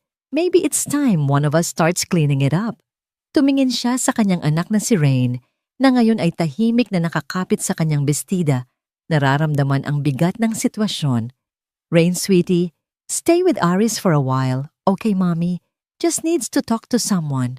Bago pa man makatanggi si Ren, nagsimula nang maglakad si Isabel, sinusundan ang mga bakas ng paa ni na Alina sa buhangin. Bawat hakbang niya ay may bigat ngunit mayroon ding determinasyon. Ang mahinang katok sa pinto ng kubo ay parang isang dagundong sa pandinig ni Alina. Sa una ayaw niyang buksan. Gusto niyang magkulong sa kanyang mundo ng pighati. Ngunit muling kumatok mas matiyaga. Alam niyang hindi ito titigil. Nang buksan niya ang pinto, ang kanyang muka ay walang emosyon. Sa harapan niya nakatayo ang babaeng dahilan ng pagkadurog ng kanyang puso. Si Isabel. Maaari ba tayong mag-usap, mahinang tanong ni Isabel? Hindi siya mukhang mapagmataas o palaban. Sa halip ang nakita ni Alina, sa mga mata nito ay isang uri ng pagod at pag-unawa. Hindi siya inimbitahan ni Alina na pumasok. Nanatili silang nakatayo sa may pintuan ng dilim ng gabi, ang nagsisilbing kanilang saksi. Wala na tayong kailangang pag-usapan, malamig na sabi ni Alina. Meron giit ni Isabel, para kay Ren, para sa mga anak mo, at para sa akin. Huminga siya ng malalim. Ang kasal namin, it's a sham, Alina. Isang kasunduan, isang negosyo sa pagitan ng aming mga pamilya. Hindi kumibo si Alina, ngunit nakikinig siya. Nang magising si Ren, mula sa koma na wala siyang maalala tungkol sa'yo, sinamantala ng mga magulang niya ang sitwasyon. Sinabi nila sa kanya na iniwan mo siya para sa ibang lalaki, diretsong paliwanag ni Isabel. He was broken lost, at doon pumasok ang pamilya ko. Itinuon ni Isabel ang tingin sa dagat. Mayroon na akong anak noon, si Rain, at ang ama niya, ayaw niyang panagutan. Ang pamilya ko na obsessed sa reputasyon ay hindi matanggap ang kahihiyan. Kaya gumawa sila ng kasunduan sa mga De Alva. Ipakakasal ako kay Ren para bigyan ng pangalan ng anak ko at si Ren naman na akala nila'y madaling kontrolin dahil sa kanyang kalagayan ay magkakaroon ng isang perpektong pamilya para ituloy ang kanilang legacy. It was a contract to save face. Nakinig si Alina, ang bawat salita ni Isabel ay unti-unting sumisira sa pader ng galit na kanyang itinayo at inilalantad ang sakit na nasa ilalim nito. Pero hindi nagtagumpay ang plano nila nang tuluyan patuloy ni Isabel, isang mapait na ngiti ang sumilay sa kanyang labi. Dahil kahit walang alaala, hindi ka nawala sa puso ni Ren. Oo, kasal kami sa papel, pero hindi kami kailanman nagsama bilang mag-asawa. Magkaiba ang aming mga bahay, magkaiba ang aming mga buhay. Ang tanging nag-uugnay sa amin ay ang pangalan at ang kasunduan at isang pangako. Tumingin si Isabel ng diretso sa mga mata ni Alina. Nangako ako sa kanya, Alina. Sinabi ko sa kanya na sa oras na mahanap kanya, sa oras na bumalik ang mga alaala niya, ako na mismo ang aalis. I will file for divorce. I will set him free. Dahil nakita ko kung paano siya pinahihirapan ng anino mo. At alam kong walang sino man, kahit ako, ang makakapuno sa puwang na iniwan mo. Ang sinseridad sa boses ni Isabel ay hindi maipagkakaila. Nakita ni Alina, hindi ang isang karibal, kundi ang isang kapwa babae, isang kapwa ina, na naging biktima rin ng mga mapaglarong kamay, ng tadhana, at ng mga makapangyarihang pamilya. Hindi ko ginustong saktan ka, at lalong hindi ko ginustong masaktan ang mga anak mo. Pagtatapos ni Isabel, ang kanyang boses ay halos pabulong na. He loves you, Alina. He never stopped loving you. Kahit noong hindi kanya maalala, hinahanap ka pa rin ng puso niya. Hindi na napigilan ni Alina ang isang butil ng luha na dumaloy mula sa kanyang mga mata. Isang luha ng pagkalito ng sakit at marahil isang maliit nanginginig na hibla ng pag-asa. Ang katotohanan ay masakit, ngunit minsan ito rin ang tanging susi para buksan ang mga pintong matagal nang nakasara. Pagkaalis ni Isabel, naiwan si Alina sa dalampasigan na tila isang puno pagkatapos ng isang malakas na bagyo. Nayanig, may mga nabaling sanga, ngunit nakatayo pa rin. Ang mga salita ni Isabel ay umalingaw-ngaw sa kanyang isipan, paulit-ulit na parang mga alon na humahampas sa pampang ng kanyang puso. Kasal kami sa papel. Hindi ka nawala sa puso ni Ren. Ang galit na kanina ay bumabalot sa kanya ay napalitan ng isang mas malalim at mas komplikadong emosyon, isang halo ng awa, sakit at pagkaunawa. Awa para kay Ren na naging biktima ng isang masalimuot na panlilinlang. Sakit para sa kanilang dalawa, sa mga taong ninakaw sa kanila, at pagkaunawa sa isang katotohanang matagal na niyang itinatanggi na ang pag-ibig nila sa kabila ng lahat ay hindi kailanman namatay. Pumasok siya sa loob ng kubo. Ang kambal ay nakatulog na sa kanilang higaan, magkayakap ang kanilang mga muka. Ay may bakas pa rin ang pagkalito kahit sa kanilang pagtulog. Pinagmasdan sila ni Alina. Ang mga anak niya, sila ang kanyang lakas, ang kanyang dahilan. At dahil sa kanila, kailangan niyang harapin ang katotohanan, gaano man ito kasakit. Hindi na siya nag-atubili. Lumabas siyang muli, ang kanyang mga paa ay may sariling isip na naglakad pabalik sa dalampasigan sa lugar kung saan niya huling nakita si Ren. Naroon pa rin ito, nakaupo sa buhangin. Ang kanyang anyo ay isang malungkot na silweta sa ilalim ng kalangitan na puno ng bituin. Nakatingin ito sa dagat, ngunit halatang ang isip ay nasa malayo. Naramdaman nito ang kanyang pagdating. Dahan-dahan itong lumingon, ang mukha ay puno ng pag-asa at pag-aalinlangan. Naupo si Alina sa kanyang tabi, gaya ng ginawa nito noong nakaraang gabi. Ngunit sa pagkakataong ito, walang pader sa pagitan nila. Nakausap ko si Isabel, panimula niya ang kanyang boses ay mahina, ngunit matatag. Napapikit si Ren na para bang naghahanda sa isang hatol. Alina, I'm so sorry. Hindi ko alam na susunod sila. Kung alam ko lang, alam ko na pagputol niya. Alam ko na ang lahat. Ang tungkol sa kasunduan. Ang tungkol sa sinabi nila sa'yo na iniwan kita. Napatingin si Ren sa kanya, ang mga mata ay nanlalaki sa gulat. Sinabi niya sa'yo, tumango si Alina. Pero hindi iyon ang kompletong kwento, hindi ba? Tumingin siya ng diretso sa mga mata ni Ren. At sa kauna-unahang pagkakataon, sa loob ng 7 taon, hinayaan niyang makita nito ang lahat ng sakit na kanyang kinimkim. Mayroon ding isang kwento na hindi mo alam, ang kwento kung bakit talaga ako umalis. Ito na ang sandali ng katotohanan na matagal niyang kinatakutan, ngunit ngayon ay kailangan niyang harapin. Huminga siya nang malalim inipon ang lahat ng kanyang lakas. Ang mga magulang mo rin. Nagsimula siyang magkwento. Ang kanyang boses sa una ay nanginginig. Ikinuwento niya ang mga araw pagkatapos ng aksidente, ang kanyang pagbabantay sa tabi ng kama ni Ren sa ospital, ang kanyang mga dasal na sana'y gumising na ito. At pagkatapos ikinuwento niya ang pagdating ng mga magulang nito. Galit na galit sila sa akin, sabi niya. Ang mga alaala ay sariwa pa rin na parang kahapon lang nangyari. Ako ang sinisi nila. Kasalanan ko raw kung bakit ka nasa bingit ng kamatayan. Paulit-ulit nilang sinasabi na isa lang akong kamalasan sa buhay mo. Nakikinig si Ren, ang kanyang mga kamay ay nakakuyom sa kanyang mga gilid, ang kanyang panga ay naninigas. Sinabi nila na kung hindi ako lalayo, sisirain nila ako. Pero hindi iyon ang kinatakutan ko. Pumatak ang isang luha mula sa mata ni Alina. Tinakot nila ako gamit ka rin. Sinabi nila na kung mananatili ako sa tabi mo, ititigil nila ang lahat ng suportang pinansyal. Hahayaan ka nilang mabulok sa ospital na yon. Hindi nila ako papayagang alagaan ka. Itatakwil ka nila bilang anak.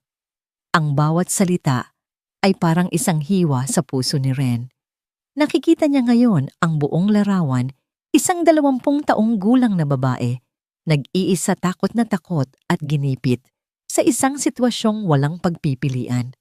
Wala akong pera. Ren, pag-amin ni Alina, ang kanyang boses ay basag na. Wala akong kapangyarihan. Ang tanging kaya kong gawin ay mahalin ka. At sa sandaling iyon, ang pagmamahal ay nangangahulugang paglisan. Mas pipiliin kong mabuhay ka nang wala ako kaysa mamatay ka sa piling ko. Kaya umalis ako. Iniwan ko ang lahat. Iniwan kita. Hindi niya sinabi na sa kanyang pag-alis, dala-dala na niya sa kanyang sinapupunan ang bunga ng kanilang pagmamahalan. Ngunit sa sandaling iyon, hindi na kailangan. Ang sakit sa puso ni Alina, ang katotohanang matagal na niyang pasan-pasan ng mag-isa ay lumipat ngayon kay Ren. Ngunit hindi ito naging lason. Sa halip ito ay naging apoy. Isang apoy ng galit, isang matuwid na galit para sa kanyang mga magulang na gumawa ng napakalaking kawalang katarungan. At isang apoy ng pag-ibig, isang nag-uumapaw na pag-ibig para kay Alina na nagsakripisyo ng lahat para sa kanya. Napakawalang malay ko, bulong ni Ren. Ang kanyang boses ay puno ng pagsisisi. Habang ako'y natutulog, ikaw ay lumalaban ng mag-isa.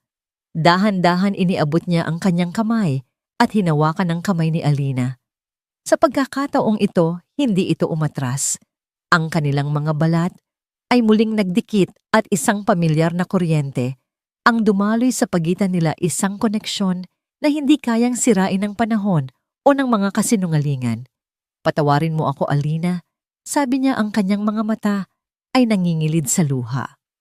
Patawarin mo ako dahil wala ako roon para protektahan ka. Umiling si Alina. Wala kang kasalanan. Meron, giit niya. May kasalanan ako dahil hinayaan kong paniwalain nila ako. Pero tapos na yon. Tumingin siya sa kanya, ang kanyang mga mata ay nag-alab na ngayon sa isang bagong determinasyon. Ang sakit na ibinigay nila sa iyo, Alina, ngayon ay naging lakas ko. Hindi na ako ang lalaking natutulog at walang malay. Gising na ako at hindi na ako papayag na saktan ka pa nila o ang mga anak natin. Hinding-hindi na. Sa mga salitang yon, naramdaman ni Alina ang pag-angat ng isang napakabigat na pasanin mula sa kanyang mga balikat. Sa wakas, may nakakaalam na. Sa wakas, hindi na siya nag-iisa. Ang katotohanan na minsan ay naging dahilan ng kanilang paghihiwalay ngayon ang siyang magiging pundasyon ng kanilang muling pagbangon. Ang pagbabalik ni Ren sa Maynila ay ibang-iba sa kanyang pagdating. Wala na ang pag-aalinlangan, wala na ang pagkalito. Sa halip, ang bawat kilos niya ay may bigat at layunin. Nag-iwan siya ng isang pangako kay Alina, isang pangakong aayusin niya ang lahat at balak niyang tuparin iyon. Ang mansyon ng mga De Alva sa Forbes Park ay isang malamig at tahimik na monumento ng yaman at kapangyarihan. Ang mga pader nito ay saksi sa maraming transaksyon sa negosyo, mga formal na hapunan, ngunit bihirang masaksihan ang tunay na emosyon. Ngayong gabi, magbabago iyon.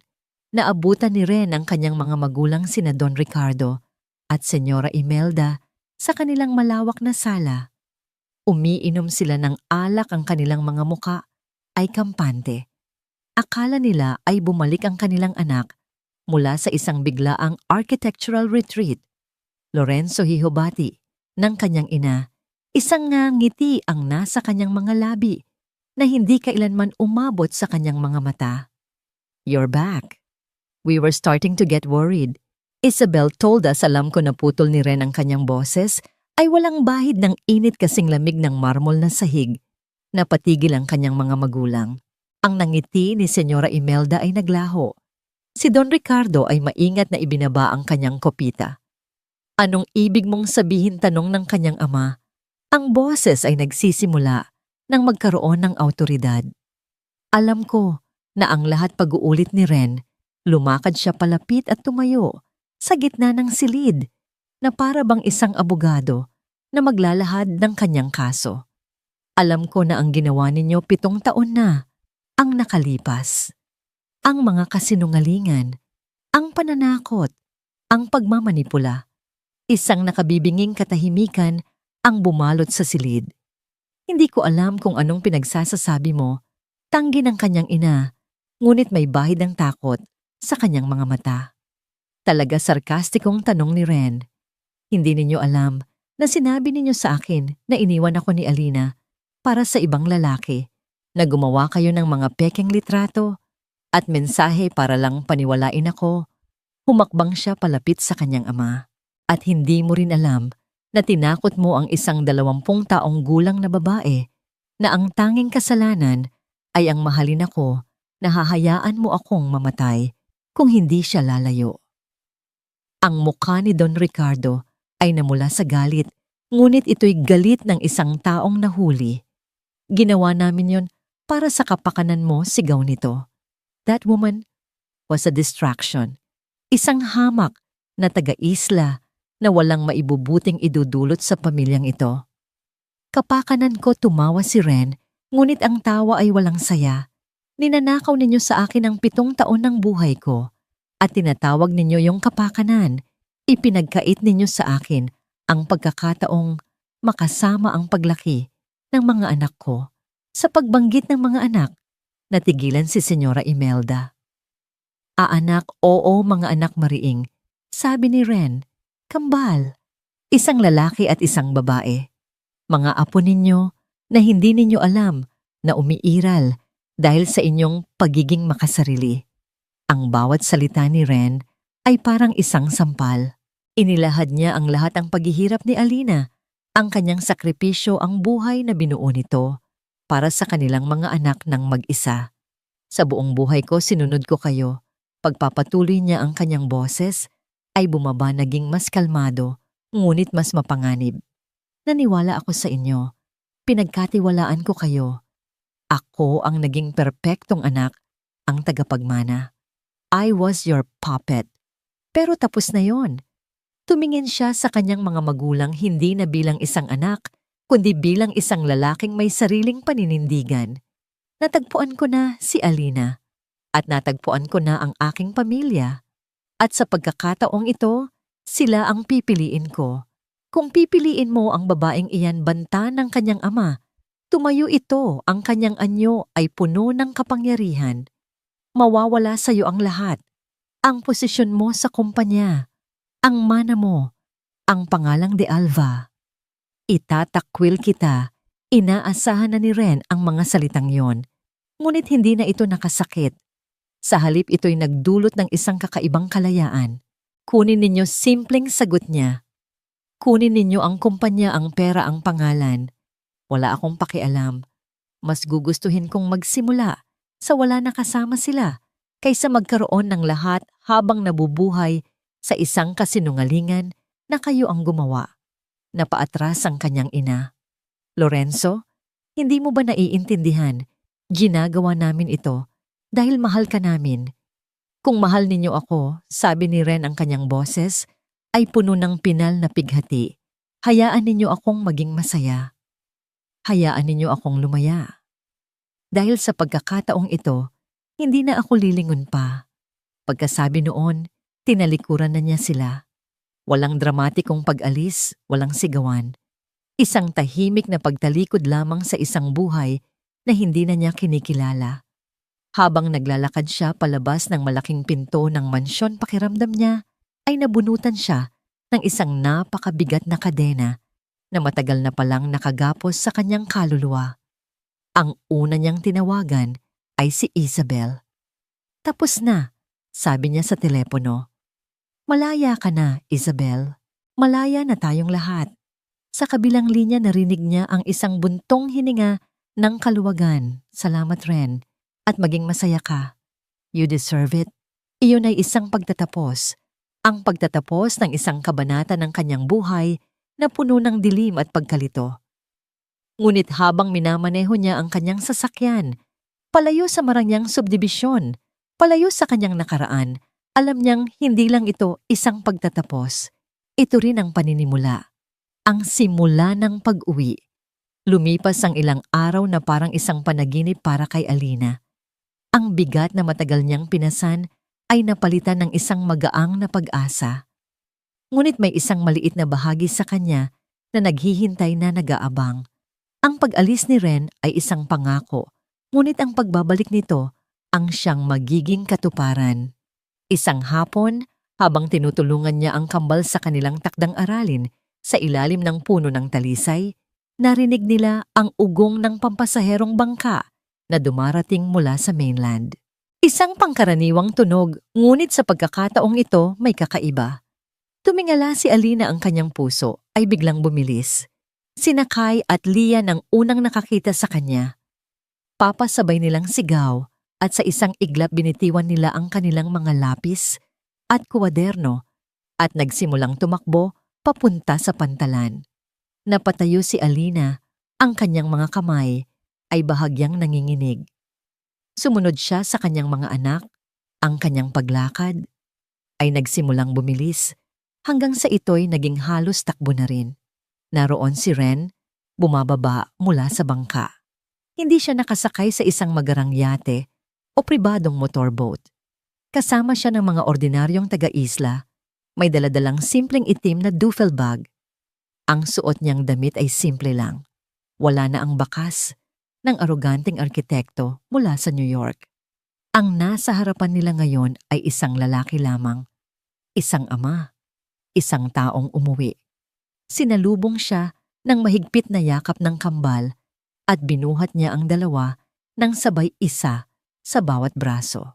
Ikinulong niya ang mga ito sa kanyang bisig na para bang ayaw na niyang pakawalan pa. Sa ibabaw ng ulo ng kanyang mga anak, nagtama ang kanilang mga mata ni Alina. Walang nagsalita sa una. Ang kanilang mga mata ang nag-usap. Nakita ni Alina sa mga mata ni Ren ang kaluwagan, ang kapayapaan at isang pag-ibig na mas malalim at mas matatag kaysa dati. Naglakad siya palapit. Nang nasa harapan na niya ang mag-aama, ibinaba ni Ren ang mga bata. Bumalik ako, sabi ni Ren, ang kanyang boses ay simple at puno ng kahulugan. Alam ko, sagot ni Alina, at sa unang pagkakataon, isang tunay na ngiti ang sumilay sa kanyang mga labi, isang ngiting walang takot, walang pag-aalinlangan. Nang gabing iyon, matapos nilang patulugin ang kambal, naupo silang dalawa sa dalampasigan. Ito ang parehong lugar kung saan sila muling nagkita, kung saan sila nagtalo, kung saan niya sinabi ang buong katotohanan. Ngayon, ang lugar na ito ay naging saksi sa kanilang bagong simula. Hindi ko na maibabalik ang 7 taon na nawala sa atin. Alina, panimula ni Ren, ang kanyang boses ay malumanay. Hindi ko na maibabalik ang mga unang hakbang ni Nakay at Lian o ang mga gabing kinailangan mong mag-isa. Walang salita ang makakapagpuno sa mga taon ng iyong sakripisyo. Hinawakan niya ang kamay ni Alina. Pero maipapangako ko sa iyo ang lahat ng taon na darating. Bawat pagsikat ng araw, Bawat paghampas ng alon, nandito na ako at hindi na ako aalis. Dahan-dahan siyang lumuhod sa buhangin sa harapan niya. Mula sa kanyang bulsa inilalabas niya ang isang maliit na kahon na gawa sa kahoy ng kamagong. Nang buksan niya ito, ang nakita ni Alina ay hindi isang malaki at maningning na diamante na sumisigaw ng yaman. Sa loob nakalagay ang isang singsing na simple ngunit napakaganda. Gawa ito sa pilak na hinubog na parang dalawang alon na magkayakap at sa gitna ng mga alon nakalagay ang isang perpektong puting perlas na ayon kay Ren ay binili niya mula sa isang maninisid sa isla. Hindi ko ito binili sa New York, sabi ni Ren. Ako ang nagdisenyo, pero isang platero rito sa bayan ang gumawa. Gusto kong ang singsing na ito ay maging simbolo ng ating bagong buhay, isang buhay na binuo rito sa isla na hinubog ng mga alon ng ating nakaraan at kasing ganda at kasing tunay ng perlas na ito na natagpuan sa dagat na naging ating tahanan. Tumingin siya sa mga mata ni Alina, ang kanyang sariling mga mata ay nangingilid sa luha. Alina Reyes, mahal ko, nagsimula tayo sa isang pangako. Nasira iyon ng mga kasinungalingan at takot. Ngayon gusto kong magsimula muli. Sa harap ng dagat na ito, na naging saksi sa lahat, hayaan mo akong bumuo ng isang bagong pangako. Hayaan mo akong buuin ang ating tahanan. Pakasalan mo ako muli. Ang luhang kanina pa pinipigilan ni Alina ay tuluyan ng bumuhos mga luha, hindi ng sakit, kundi ng purong kaligayahan. Isang kaligayahan na buong akala niya ay hindi na niya muling mararamdaman. Dahan-dahan siyang tumango. Oo, bulong niya. Oo, Ren, papakasalan kita. Ang kanilang kasal ay hindi ginanap sa isang malaking simbahan o sa isang marangyang reception hall. Ginanap ito sa dalampasigan ng Isla Amihan sa pagsikat ng araw. Nakayapak sila, sa buhangin ang kanilang mga damit ay puti at simple. Ang mga bisita nila ay hindi mga mayayamang negosyante, kundi ang mga taong naging kanilang pamilya, si Tia Elena, na umiiyak sa tuwa, si Mateo, na may tunay na ngiti sa labi, habang karga ang isa sa kanyang mga anak, at ang mga mangingisda at taga-isla na naging bahagi ng buhay ni Alina. Ang kanilang mga wedding ring ay dinala ng kambal. Bago nila isuot ang tunay na singsing, isinuot muna ni Kai at Lian sa kanilang mga daliri ang mga singsing na gawa sa nilalang dahon ng niyog at maliliit na kabibe, isang simbolo na ang kanilang pag-iibigan ay laging nakasentro sa kanilang mga anak. Ang kanilang mga panata ay simple at taos puso. Nangako si Ren na magiging pader na proprotekta sa kanila at arkitektong bubuo ng kanilang mga pangarap. Nangako si Alina na magiging ilaw na gagabay sa kanila pauwi at ang dagat na palaging tatanggap sa kanya. Pagkatapos ng seremonya, habang ang mga taga-isla ay nagsasalo-salo sa isang simpleng almusal, umupo ang bagong kasal sa buhangin kasama ang kambal. Inilabas ni Ren ang isang sketchpad at lapis. Ano po iyan, papatanong ni Lian. Ngumiti si Ren at nagsimulang gumuhit. Isang bahay. Hindi ito isang mansyon, kundi isang magandang bahay na gawa sa kahoy at salamin na perpektong nakarongru sa kapaligiran ng isla. Mayroon itong malawak na bintana na nakaharap sa dagat. Iginuhit niya ang isang malaking silid sa ibaba. Ito, sabi niya, itinuturo ang silid, ang magiging workshop ni Ma. Dito siya gagawa ng kanyang magagandang alahas. Pagkatapos iginuhit niya ang isang maliit na studio sa ikalawang palapag na may balkonahe at dito naman magtatrabaho si Papa. Paano po kami, tanong ni Kai? Ngumiti si Ren at iginuhit ang dalawang magkatabing kwarto na may bintanang tanaw ang mga bituin. At sa gitna ng lahat, iginuhit niya ang isang malaking sala at kusina. At dito, sabi niya, habang iginuguhit ang 4 na taong nakaupo sa hapagkainan, dito tayo magsasama-sama. Dito tayo bubuo ng mga bagong alaala. Pinagmasdan ni Alina ang guhit ang blueprint ng kanilang kinabukasan. Nakita niya ang kanyang sining, ang propesyon ni Ren, ang kanilang mga anak. Lahat ay magkakasama sa ilalim ng isang bubong. Hinawakan niya ang kamay ni Ren. Tumingin sila sa isa't isa, pagkatapos ay sa kanilang mga anak at sa wakas, sa malawak na karagatan sa kanilang harapan. Ang araw ay ganap ng sumikat, ang sinag nito ay mainit at puno ng pangako. Hindi na sila mga pira-pirasong taong sinubok ng tadhana. Sila ay isang pamilya, buo. At sa wakas natagpuan na nila ang kanilang tahanan, hindi sa isang lugar na gawa sa kahoy at bato, kundi sa pag-ibig na kanilang muling binuo, matatag at walang hanggan, tulad ng mga along yumayakap sa dalampasigan ng Isla Amihan.